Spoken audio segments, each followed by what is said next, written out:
Hey, all you whiskey fans, I'm sure you've heard about Angel Share, and it sounds like such an amazing thing, such a romantic thing. I mean, you have barrels, what's being lost is given to the heavens, but is it actually true? Is Angel Share actually good? And what are the angels getting?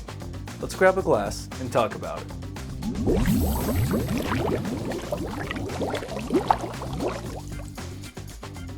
There is no distillery in the world, there's no tour in the world that you can take that doesn't mention or at least hint at the idea of Angel Share being a romantic and amazing thing which is gifted up to the heavens at a expensive and horrible cost to the distillery. But if you think about it, it's not necessarily true. Let me explain. We all know the process. Mash your grain, you ferment it, you distill it, you maybe have to dilute it a little bit, so you proof it to whatever ABV you need before it goes in the barrel. It gets put into the barrel and goes into storage in a rickhouse or wherever. While it's being aged, some whiskey is lost.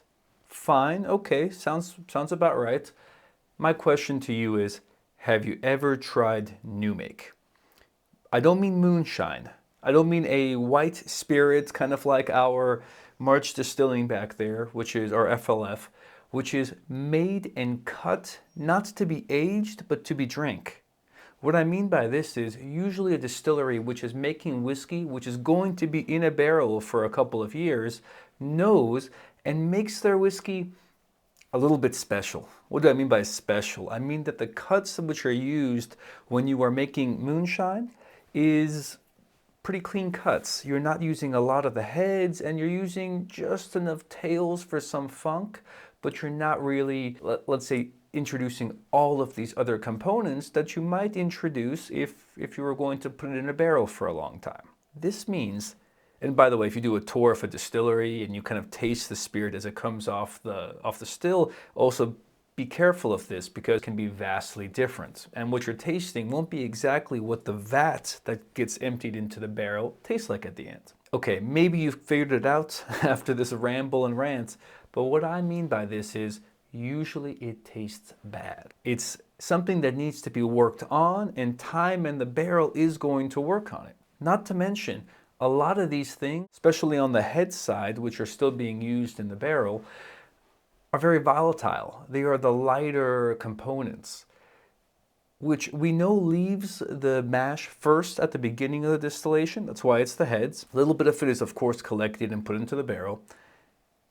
It's the worst stuff. It's the strongest stuff. It makes sense that this is also the first stuff that leaves the barrel. When you take this not yet whiskey, this distillate, and you put it into a barrel, you are waiting for time to put its effect and change onto it. Time means the barrel, time means oxygen, time means temperature, and of course evaporation. And the master distiller plans to have this whiskey aged, and for some of those heavier, let's say metallic-y kind of flavors and components to be lost over time. Makes you beg the question, is Angel Share always good?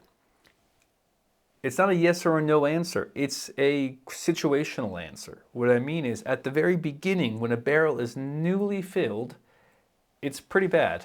And it could be really bad. Like, especially depending on the distillery and the cuts that they've made, it could be a lot of real volatile stuff. Now, if it's a whiskey only going to be aged for a couple years, let's say like 3 to 5, like an American whiskey, it's probably not that bad. It's probably enjoyable still.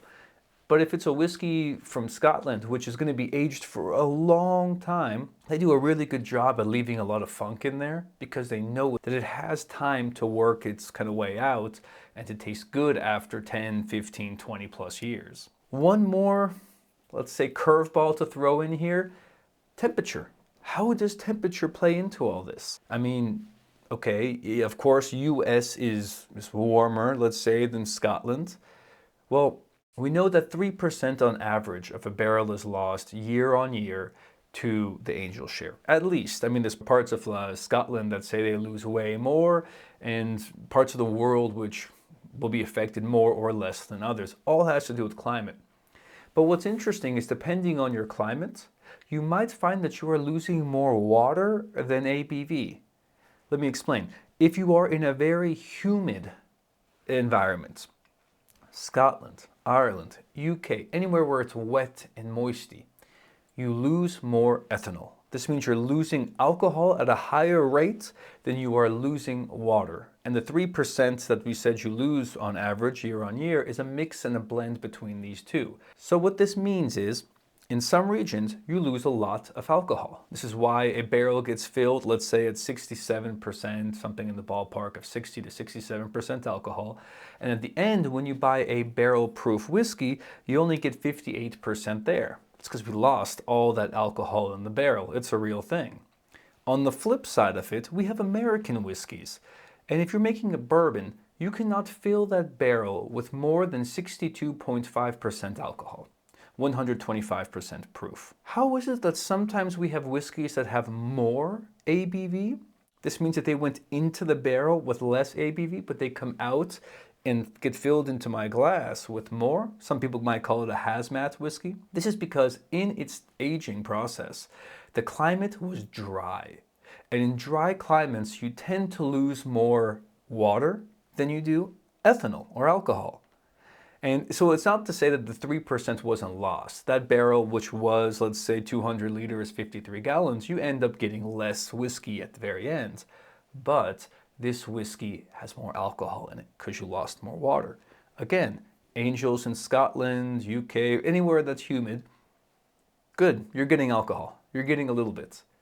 But Angels, which have to look over the US, I'm sorry, in most whiskey producing parts of the US, Kentucky, Tennessee, especially nowadays where you're getting even more drier climates like in Texas, you're getting a lot of water out of your Angel Share.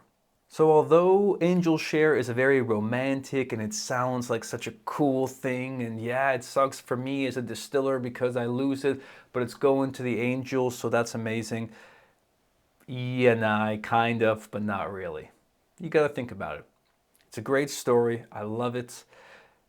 It still makes me enjoy my whiskey, but knowing a little bit more about what the Angel Share actually means, how a distiller uses it to their advantage, is quite an interesting trick that blurs the lines of marketing and actual whiskey production and distillation and maturation. With that, I leave you to it.